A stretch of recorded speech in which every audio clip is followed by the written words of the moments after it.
stars outside the station were silent. Far beyond Earth, hidden behind a dead gray moon, floated a giant black space station.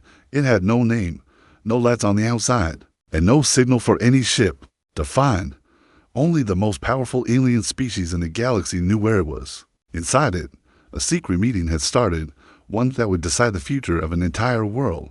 12 alien leaders sat around a long, curved table that floated above the floor. Each of them was different. Some had claws, some had tails, and some had no mouths at all. Their eyes glowed in the dim blue light.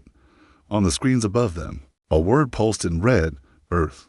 The leader of the reptilian Drakari spoke first. His voice was cold. Humans, he said, are evolving too fast. They create weapons faster than they build peace. They do not belong in this galaxy. The others murmured. Some nodded. Others frowned. The council had met for one reason: to decide if Earth, the home of humans, should be destroyed. Some believed humans were a danger to all life.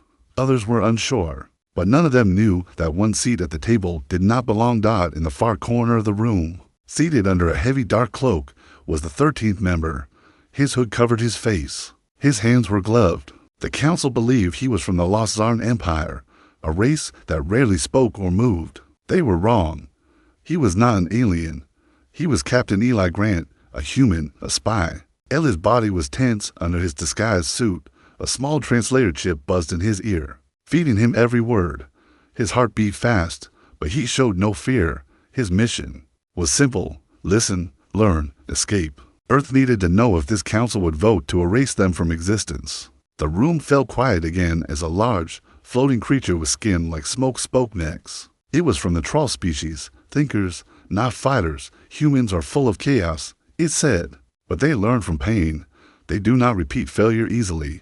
That makes them dangerous. A robotic being clicked its fingers in agreement. They've made machines that think. They control atoms. They even play with time. Eli clenched his fists. They were talking about Earth like it was a virus, like humans were a mistake. Then, an older alien, shaped like a tree with glowing bark, raised a limb. Its voice was soft and deep. They have something we don't understand, it said. Love, loyalty. They risk their lives for each other. The Drakari laughed. Foolish emotions. That's why they are weak. No, the tree being replied. That is why they survive. Eli listened closely. These arguments could decide his planet's future. But suddenly, a loud voice cut through the debate. Let's vote, said the insect-like Iraq's commander. We talk too much. We burn their world, or we wait and let them burn us. The room buzzed with tension. Ellie's stomach turned. If the vote happened now, Earth could be gone before sunrise. He looked down at the small device hidden in his glove. One press, and the signal would go to Earth, warning them. But pressing it now would expose him. He needed more time. Then, someone unexpected stood up. It was Walter, the only alien here who had ever visited Earth in person. He had lived among humans for 10 years in secret, studying them before. You vote, Walter said. Let me speak. The room gave him silence. Humans are not perfect. He began. They fight. They make mistakes. But I have seen them cry over strangers. I have seen them sing to the stars, build homes for orphans, die for love. Their strength is not their machines. It is their hearts. The room was silent. Even Eli stopped breathing for a second. Someone was fighting for Earth. Then the troll whispered, You are too close to them. Walter did not deny it. But before more could be said, the lights flickered. A cold voice from the computer system echoed through the chamber. Earth classified fleet deployed. Stand by for confirmation. Ellie's blood froze. They were not just talking. The destruction fleet was already preparing. This meeting was just for final approval. The Drakari leader smiled. One final vote, he said, and Eli realized he might not escape alive. The silence inside the council chamber was heavier than before. 12 alien leaders sat still, their glowing eyes fixed on the central display where red letters blinked like a heartbeat. Stand by, Earth fleet activation. In progress. It was no longer just a debate. The weapons were ready. The fleet was real. Earth could be erased with one spoken word. Yes. Captain Eli Grant sat quietly in the shadow of his disguise. His heart pounded beneath the alien fabric wrapped around his chest. Sweat gathered under his mask. He knew he couldn't move. Not yet. One wrong twitch, and the scanners might expose him as a human. Across from him, the insectoid alien called. Irax licked the air with his tongue-like antenna. His voice clicked with excitement.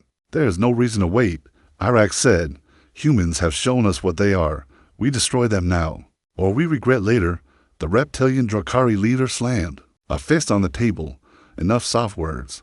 Their kind has already discovered wormhole travel. They built artificial minds. Soon, they will be everywhere." Eli felt anger rising in his chest. Was this what the galaxy saw? Not hope, not courage, just danger? The tree-like alien Vulture stood again, his glowing bark dimming in thought. And yet, we forget what else they built. Music, poetry, hospitals, kindness. Irax hissed. They built bombs first. But Vulture wasn't finished. He raised a long branch and waved the air, activating a glowing display above the council. A video clip began to play. A young human girl, no older than 10, knelt beside a dying alien scout. Her clothes were torn. The sky behind her was full of fire. Still, she held out water to the creature, tears on her cheeks. "She didn't know who I was," Vulture whispered. "Just that I was in pain." No one spoke. Even Irax turned away. Captain Ellie's eyes widened. That was Earth. That was humanity. That moment might save them all. But the silence was broken by a sharp, mechanical voice. The council's AI assistant spoke flatly. "Begin extinction vote. Each delegate must speak. 12 votes required. Destruction will be authorized on 7 or more approvals." The room dimmed. A soft red light fell on each delegate. One by one. Vote 1, the Drakari. Their leader leaned forward, voice cold and sure. "They're a virus. My vote is yes." Vote 2, the Troll. Their bodies shimmered like a cloud. "Fear clouds me, but logic demands caution. Yes." Vote 3, the Zener priest. A being made of crystal and light spoke with sadness. "Their spirit is beautiful, but too wild." Yes. 3 yes votes. Ellie's fingers curled under the table. Vote 4, Vulture. His voice was soft, but clear. "I say no. Their light is worth the risk." Vote 5, the Zurich Hive. Dozens of bug eyes blinked as one. "We fear no one, but they will not fear. You is forever." Yes. Vote 6, the Metallic Ones. A robot-like voice echoed from deep in his chest. "I admire the machines, but machines learn to disobey." Yes. Eli counted in his mind. That was 5 yes votes already. Vote 7, the Flameburn, made of living plasma. It simply whispered, "Humans, burn up brightly. Yes. Double quote 6. Just one more." And the fleet would launch. Vote 8, the Silent Watcher. It didn't speak. Instead, its eye blinked once. Red. Yes. 7. The screen flashed. Extinction protocol approved pending finalization. Captain Ellie's body went cold. The aliens continued voting, some saying no, but it didn't matter.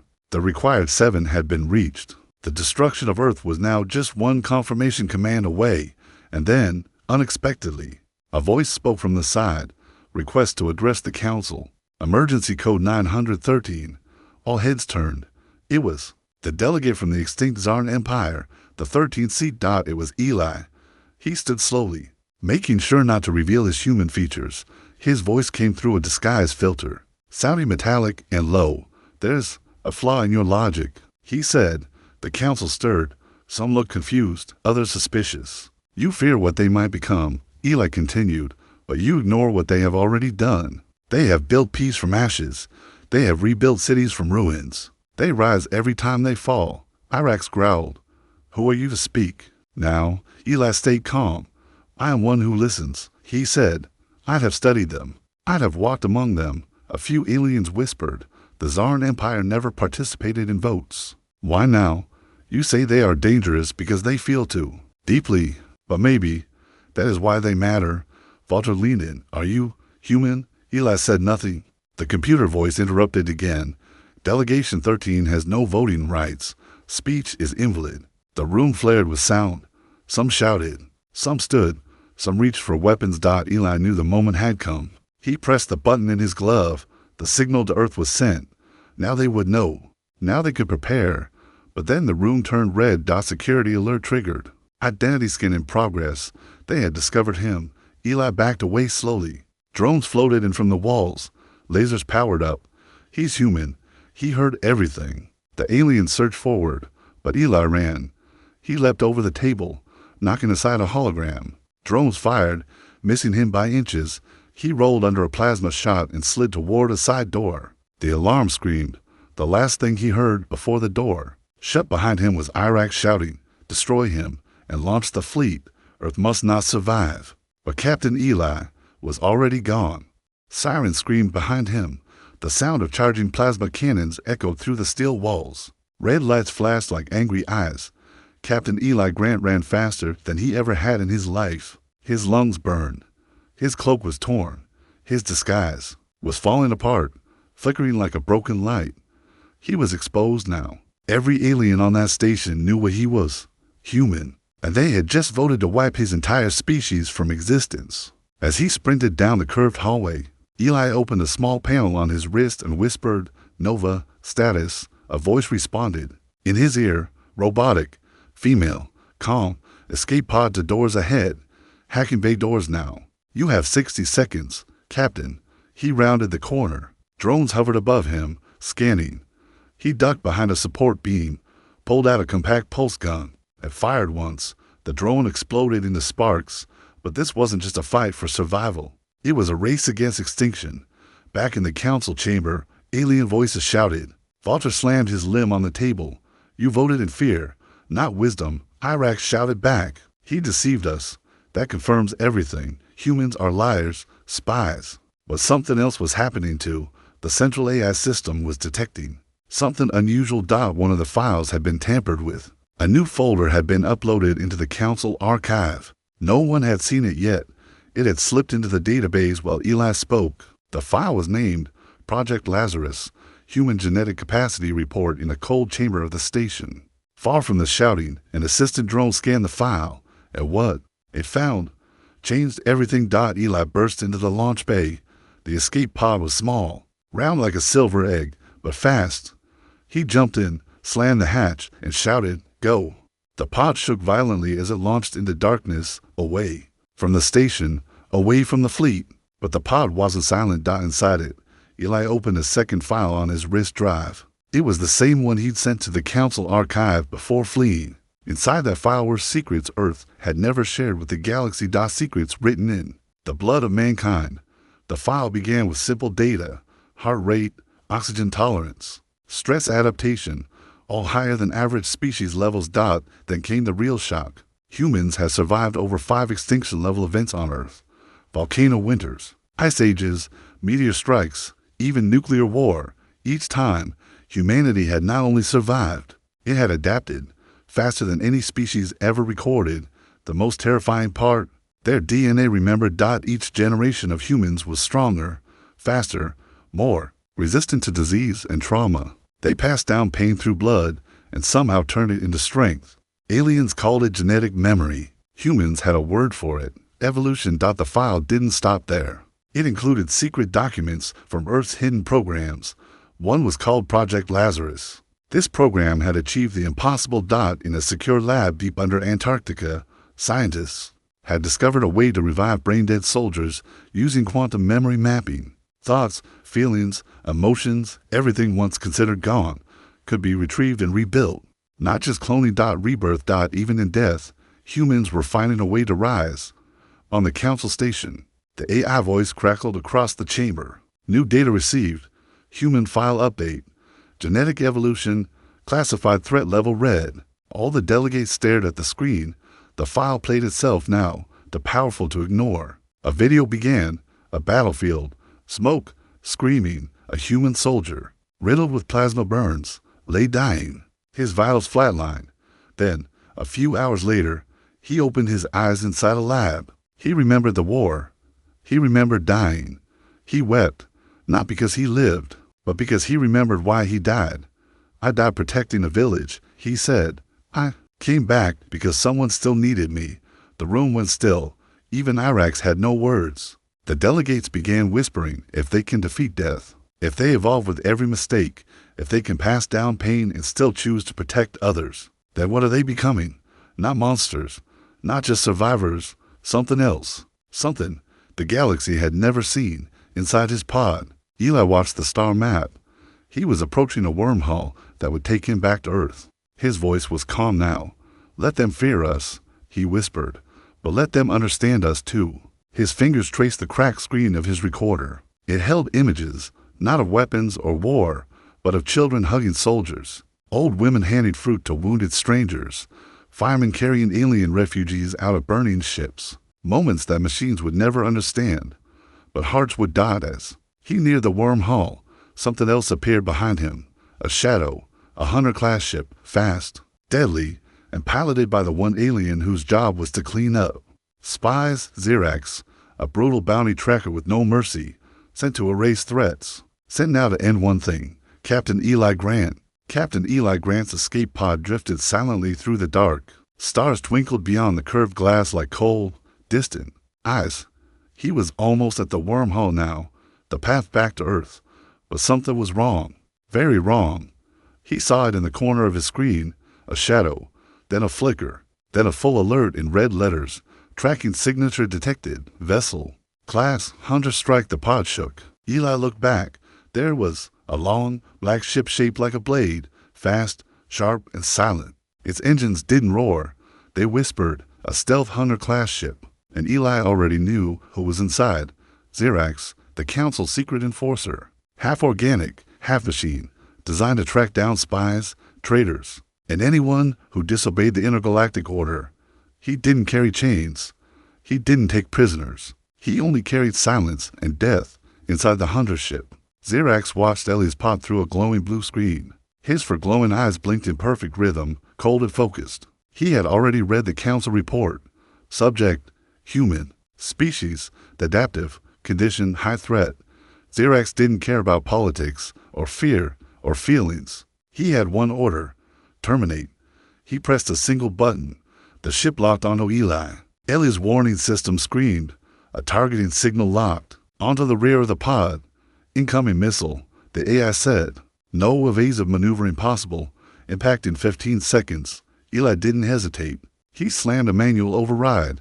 The pod dropped like a rock, spinning. The stars above turned into streaks of light. The missile missed, barely, and exploded. Behind him in a bright blue flash, Nova, redirect course, Eli barked. Destination, the AI asked. Eli stared at the screen. Earth was still too far. He needed time. He needed cover. His mind raced through options. Then he saw it, a derelict moon base from a forgotten mining mission, abandoned, dark, floating, near the edge of the wormhole field. Set course, Moon Outpost 9. The pod veered hard. Behind him, Xerax followed without words, guiding his ship like a predator watching a wounded animal. He didn't fire again. Not yet. He wanted to get closer, personal. Eli reached the outpost first. The pod smashed through an old docking bay. Metal screamed and sparked. The pod rolled to a stop inside the ruined hangar. Lights inside the base flickered to life, surprised by life after decades of silence. Eli stumbled out, gun drawn. His side hurt from the impact. Blood leaked from a cut near his eye, but he was alive. He limped through the broken hallways, hiding behind fallen beams and old mining machines. The base smelled like dust and rot. Every step echoed like a scream. Then silence again. To silent. Xerax had arrived. He stepped off his ship with no weapon in hand. He didn't need one. His arms could become blades. His eyes could see heat. His brain could predict movement faster than a computer dot. He walked through the outpost slowly, deliberately. He wasn't hunting Eli Dot. He was watching him run. Inside a collapsed lab room, Eli tried to catch his breath. He tapped into the old computer system, trying to reach Earth. Static. Dead. Damn it, he whispered. He knew he couldn't escape this time. Xerax was stronger, faster, and built to kill. So Eli opened his wrist device and played the Lazarus file one last time. Not for Earth, not for the Council, for Xerax. The video played on the wall. A mother crying, a boy laughing, a soldier shielding children, a human dying and then waking. Again, when the door creaked open and Xerax stepped in, the images were still glowing behind Eli. Xerax stared. He didn't speak. Eli raised his hands. I know you came to kill me, he said, but before you do, tell me something. Do you fear us? Xerax didn't answer, but his face shifted. For just a second, something cold cracked. Then Xerax said, I don't fear. I erase. He moved forward. Eli grabbed a metal pipe and swung. Xerax caught it easily and tossed Eli across the room. The human slammed into a wall and groaned, but stood up again. Why not fear us? Eli coughed. We survive. We adapt. Even now, you're hesitating. Xerax's arm transformed into a glowing blade. He stepped forward again, but as he raised the weapon, something happened. The video changed. It showed a human soldier dying while shielding an alien child. A Zerg child, the same species as Xerax. The same symbol was on the child's shoulder as the one on Xerax's armor. For the first time Xerax stopped moving, the blade faded. That was your people, Eli said, standing straight. We didn't ask who that child was. We just protected them. Silence. A very long silence. Then Xerax spoke, softly. That child lived. Yes, Eli nodded. And now that child votes to kill us. Xerax looked away, and then, without another word, he turned and walked out. He left Eli behind. He did not kill him. Eli slumped down, breathing heavily, his vision blurred. But he smiled. He had survived, and something even bigger had happened. He had planted a seed. Even the perfect killer had hesitated. If that was possible, then maybe others would. Eli stood, limped back to the escape hatch, and climbed aboard a small backup pod hidden in the corner. Take me home, he whispered. The stars pulled him forward. Back on the council station, the alien leader stared at the Project Lazarus file. Still playing, Walter whispered. We judge them by their machines, but maybe their true strength is in their hearts. Some nodded, some stayed silent. But one thing was now clear. The human had changed something. The stars whispered quietly around the escape pod as it floated toward Earth's edge. The war-torn human spy, Captain Eli Grant, sat slumped against the side of the cabin. Blood dried on his face, the disguise cloak now nothing more than torn fabric. He had survived betrayal. He had survived the council's secret vote, and, most shocking of all, he had survived Xerax, the unkillable bounty hunter, because Xerax had let him live. Eli wasn't sure why. Maybe the video of the little Zerg child being saved had reached whatever heart remained inside that cold metal body, or maybe something even deeper had shifted. But the war wasn't over. The council had already voted to destroy Earth. 7 yes votes meant the Extinction fleet could launch any moment. Eli had bought time, not peace. Now, he needed to make the world listen. Back on the council station, the air was different, colder, quieter. The delegates sat in silence, watching the still looping footage from the Lazarus file. It had been hours since Eli escaped, and no one had dared speak first. The image of the human soldier shielding a Zerg child lingered like a ghost above the council table. Then finally, the robotic member from the metallic ones turned and spoke. This information was not meant to reach us, and yet it has, Walter replied softly. He wanted us to see it. He broke laws. Hissed Irax. He infiltrated this council. That alone is reason to destroy his world. And yet he didn't plant a bomb, said the Troll. He planted a story. Meanwhile, Ellie's pod broke through Earth's atmosphere, smoke trailing behind it. It landed in a remote desert outpost in northern Australia, where an old resistance base waited. Soldiers ran toward the crash site. The hatch opened slowly. Steam hissed out. Eli fell out, coughing, weak, but alive. Medical. Now, someone shouted. He was carried inside. Monitors beeped. Oxygen masks were strapped to his face. The team surrounding him was made up of Earth's last defense unit, Sentry Command, those trained for alien threat-level events, and now they were looking at a man who had done the unthinkable. He had stood inside the council chamber and made it out. 2 days later, Eli sat in a small command room, wrapped in bandages. In front of him was a projection screen. Behind him, generals, scientists, diplomats, all silent. He pressed a button. The Lazarus file played again. The same footage he had uploaded to the council archive now played on Earth. He turned slowly to face them all. You wanted to know what happened, he said. They voted 7 for yes, 5 against. Earth is approved for destruction. Murmurs filled the room. Some swore, some gasped. But I changed something, Eli said. Not everything, not enough, but something. You were discovered? A general asked. Eli nodded. They saw me. They tried to kill me. They failed, but only because I showed them what we are, not what they fear, but what we feel. He walked over to the screen and paused the video on the Zerg child hugging The dying human soldier.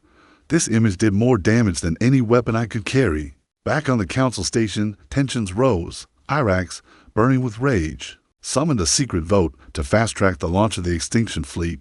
The longer we wait, he hissed, the stronger they become. But something unexpected happened.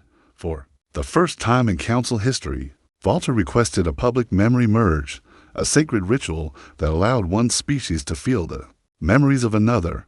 Let them feel what he showed us, Walter declared. Let them know what it is to be human, not through words, but through emotion. The vote was close, and then, approved, 3 days later, across the galaxy. The ritual began. The council members placed their limbs, claws, or digits into glowing memory cores. The human memory recordings, collected secretly over decades, were fed into the system. It was the first time alien minds felt the warmth of a mother's hug, the grief of losing a brother in war, the courage of a firefighter running into flames, the joy of watching snow fall for the first time, the terror of standing up alone when the world was wrong, the silent pain of loving someone who would never return. Irax pulled away mid-process, eyes wide with disgust. This is weakness, he spat, but the others remained. Some cried, some trembled, and some changed. Meanwhile, on Earth, Eli was preparing a broadcast. One final message to the council, not to beg, not to fight, but to remind them what kind of species they were choosing to judge. He stood in front of the camera. The world watched silently. His voice, though tired, was steady. You see our weapons. You see our wars. You see our mistakes. That's fair. We've made many, but we are more than the fire we've caused. We are the hand that pulls others out of it. We don't rise alone. We bring others with us, even when it hurts. He paused. If that makes us dangerous, so be it, but it also makes us worth saving. He stared into the lens. I sat at your table. I heard your fear, and now I give you our truth. He pressed a button. Thousands of human memory recordings were transmitted across the galaxy. It was no longer a secret. The soul of humanity was now visible to the stars. On the council station, the messages poured in. Some aliens turned away. Some refused to feel, but others, they wept. And the Extinction fleet was paused for now. Yet deep in the shadows of the galaxy, someone else watched the feed. A silent figure with many eyes and a smile that stretched across an impossible face. He whispered, "They've shown their heart. Now let's test how far it breaks." The universe had gone quiet. After Captain Eli Grant's transmission, the stars themselves seemed to pause. Across galaxies, alien species received the message, not just in words, but in feelings. The truth of humanity had been sent into the void. But peace doesn't come easy, and silence does not always mean safety. Inside the war room of Earth's high orbital defense station, alarms lit up. Incoming wormhole signature detected, unidentified vessel, high-speed entry. Eli stood at the center console, his arms still bandaged. He leaned in close to the radar. "It's him," he said quietly. "It's not over yet." The officers around him looked confused. "Who?" Eli stared at the screen. "The one who didn't vote. The one who never speaks. The one who wasn't afraid of humans. The one who's been watching since before the council existed. Are you saying he's coming here?" Ellie's voice dropped lower. "No, he's coming for me." The wormhole tore open like a glowing wound in space. A black ship crawled out, not flying, but almost gliding, like a shadow sliding across water. Its shape didn't match any known species. It had no weapons, no visible engines, just one long hull covered in ancient symbols that pulsed with red light, like veins carrying blood through a beast. Inside the ship sat a figure wrapped in dark wires and robes. His skin looked like cracked obsidian. His eyes were white, not glowing, but empty, as if they had already seen the end of time. His name was not known, but the galaxy whispered one word when they spoke of him: the listener. He had not voted in the council meeting. He hadn't needed to. He did not lead armies. He did not raise his voice. But wherever he listened, civilizations fell from the inside. He wasn't interested in Earth's weapons, or their science, or even their love. He wanted their hope, so he could crush it. Eli knew the moment the listener stepped into this dimension. His body trembled. His blood felt heavier. His mind flickered, like it was being watched from the inside. He turned to his team. "Seal Earth's firewalls. Cut our AI systems off the grid.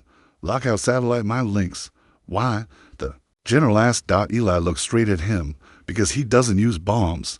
He infects thought. Within hours, strange things began happening. One pilot saw his dead sister waving from the sky.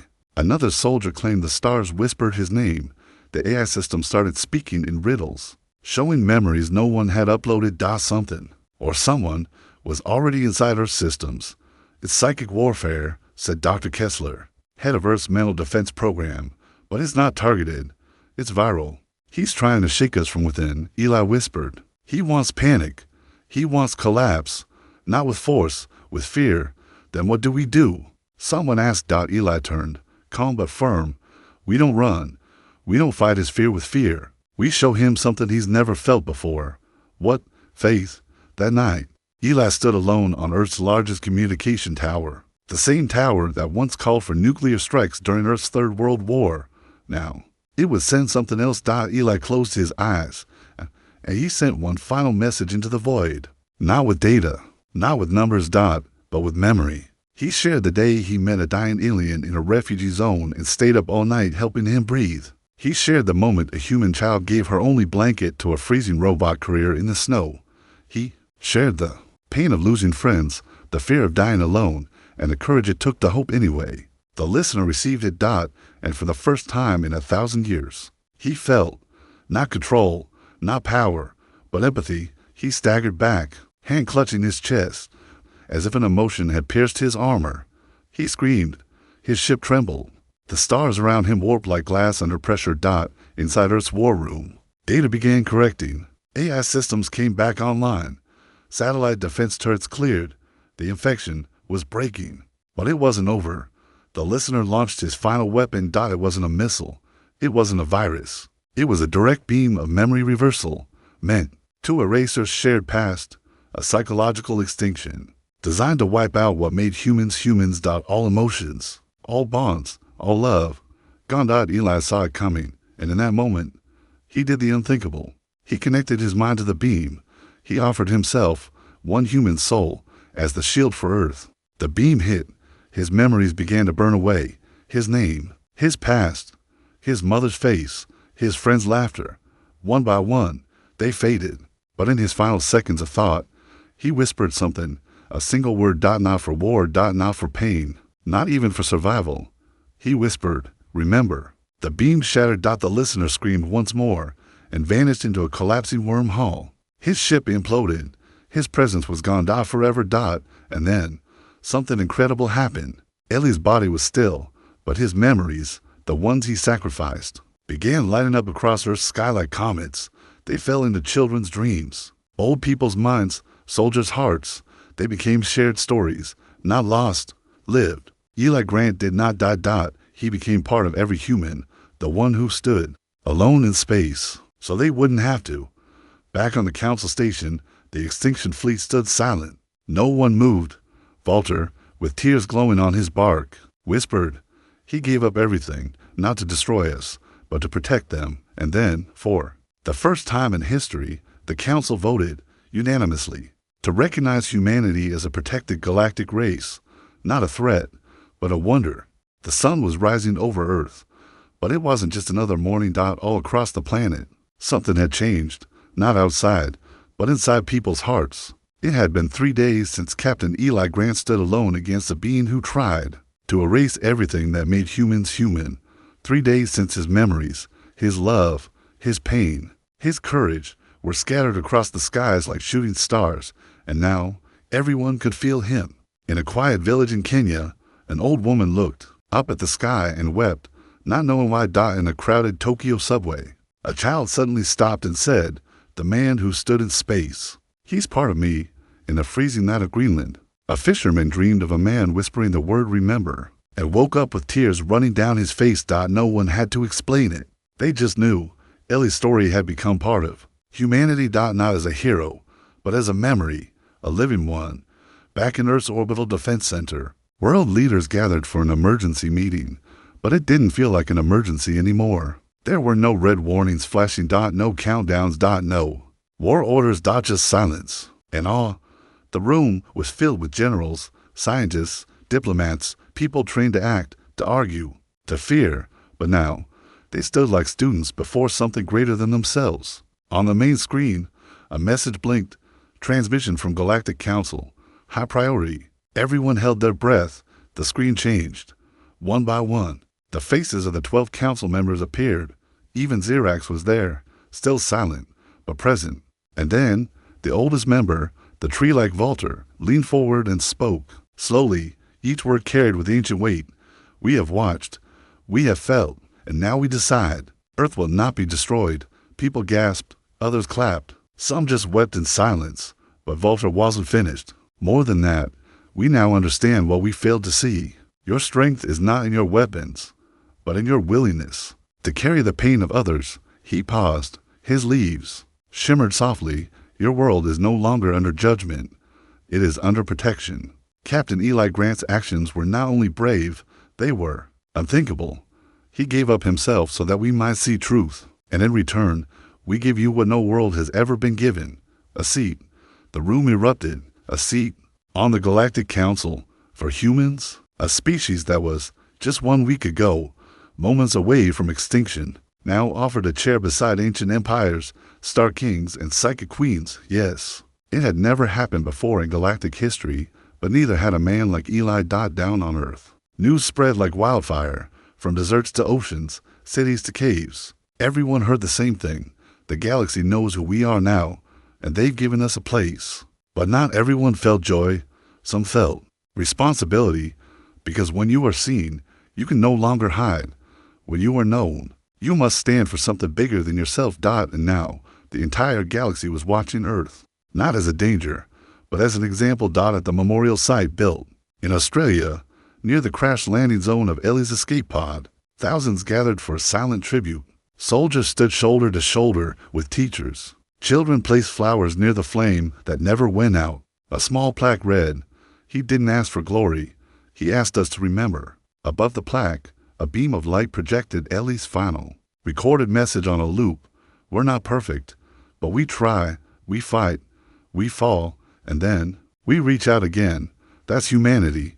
That's us. Not because we're fearless, but because we keep going even when we're afraid. But even as the Earth celebrated, one question remained.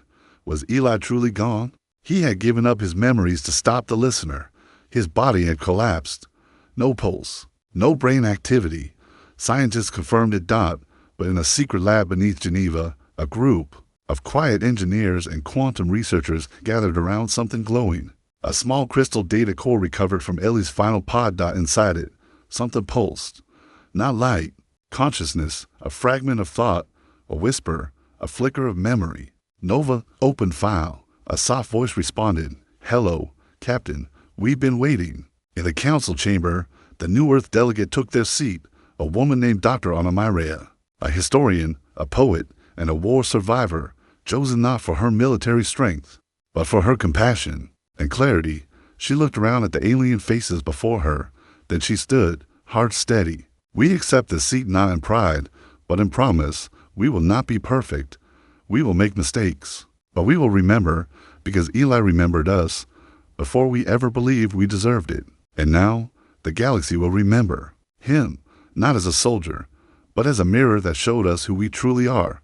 Back on Earth, the stars twinkled differently that night. Not as unknown mysteries, but as silent friends. And somewhere in the data streams of deep space, a small voice whispered through the void, "Still here, still watching, still human."